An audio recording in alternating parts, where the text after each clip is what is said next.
Welcome to today's Explainer. Go ahead and check your modern conveniences at the door because today I am stepping into the role of your Victorian head chef, and we're embarking on a true masterclass in 19th century traditional pudding preparation. I want you to completely forget what you think you know about those quick, powdered desserts you get from a box. We are diving deep into authentic culinary craft here. We'll be exploring the precise techniques, the rich, aromatic spices, and, frankly, the incredibly heavy ingredients that completely defined the grandest tables of the Victorian era. Right, so to survive in my kitchen, you've got to first speak the language. Take a look at this instruction, which comes straight from our white pudding recipe. Have rice creed in enough amount of milk till soft. You might be wondering, what on earth does creed mean? Well, it simply means to boil or simmer an ingredient until it is perfectly tender. To actually master these dishes, you must discard your modern shortcuts and start thinking like a true chef of the period, working strictly with raw ingredients, intuition, and classic techniques. Here is our lesson plan for today's Explainer. We've got 1. The Victorian kitchen. 2. Preparing the perfect base. 3. Spices, spirits, and sweetness. 4. Bake, boil, or steam. 5. The crowning frothy glory. And 6. Serving the perfect pudding. Let's jump right into section 1, the Victorian kitchen. Okay, so before we even start cooking, your hands need to become intimately familiar with our daily tools and staples. Your white pudding recipe is going to instruct you to drain your soft green rice using a colander, which is just our vintage spelling for a strainer. You'll also run into the penny loaf. That's a small bread roll that you must meticulously slice, making absolutely sure to completely remove the crusts before scalding it with milk. And for our rich bread and butter pudding, I'll be tasking you with soaking ratafias. These are small almond-flavored biscuits that literally melt into the dish to create an incredibly rich textured foundation. Moving right along to section 2, preparing the perfect base. Your base really dictates the final density of your dessert, and different puddings demand entirely different physical preparations. Take the queen pudding, for example. You must soak a cup of grated crumbs in sweetened milk, physically squeeze that milk out by hand, really wringing it out, and then gradually blend those softened crumbs into your egg yolks. It is laborious.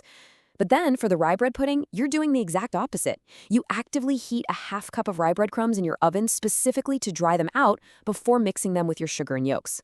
Section 3, spices, spirits, and sweetness. Now, staple ingredients absolutely defined historical tastes, and as a chef, you really must know when to use fresh citrus versus heavy aromatics.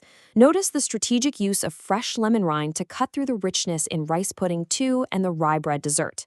We contrast those bright, citrusy notes against the heavy, fragrant spices and rose water, which was a highly popular floral element back then, used in our steamed bread and white puddings. And wow! Look at the rye bread dessert. It requires a robust mixture of cloves, allspice, and cinnamon, fortified heavily with both wine and brandy spirits. Let's look closely at the white pudding because it is by far our most demanding example of flavor balancing. After preparing your rice and that scalded penny loaf, you mix in 6 well-beaten eggs. And yes, you are reading this correctly, a staggering full pound of finely shredded beef suet, along with a whole pound of currants. Listen. Don't balk at this. Suet is the absolute backbone of our desserts, providing immense richness and density. But to counter that massive amount of heavy fat, you've got to use a really heavy hand with warm spices. We're talking a full 1/4 ounce of mace, a large grated nutmeg, and a whole cinnamon stick, all finished off with delicate rose water. Section 4. Bake, boil, or steam. When it comes to our baked puddings, meticulous architectural assembly is just, well, it's non-negotiable. For the rich bread and butter pudding, you're going to start by spreading thinly sliced, buttered French bread in your dish. Next, you pour in a rich combination of beaten egg yolks, sugar, soaked ratafias, currants, and a tablespoon of brandy. Follow that up by pouring milk right over the top.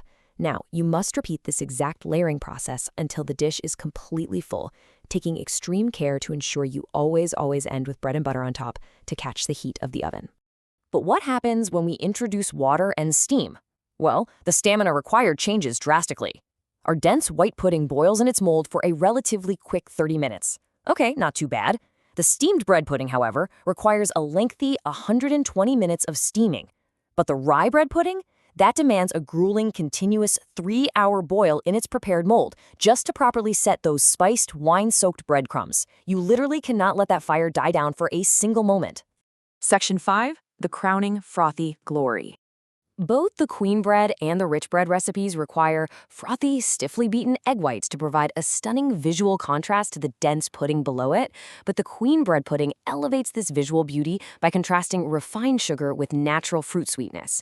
You bake the pudding until it is almost dry. Then you lay down a highly favored layer of fresh tart apricots, and finally you crown the whole thing with those beautifully stiff peaks of egg whites. The rich bread pudding, conversely, simply asks you to spread the frothy egg whites right when the baking is almost completed. And finally, Section 6, Serving the Perfect Pudding. As your head chef, I will absolutely not tolerate a ruined presentation. A pudding sticking to its mold is the ultimate kitchen disaster. Whether it's the queen bread pan or the steamed bread dish, you must use heavily buttered dishes and properly greased pans to guarantee a flawless, clean release onto your serving platter.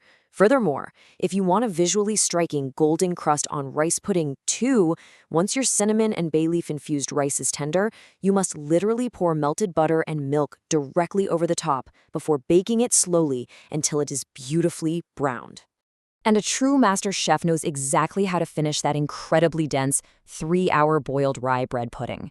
The recipe explicitly notes it is best when served with brandy.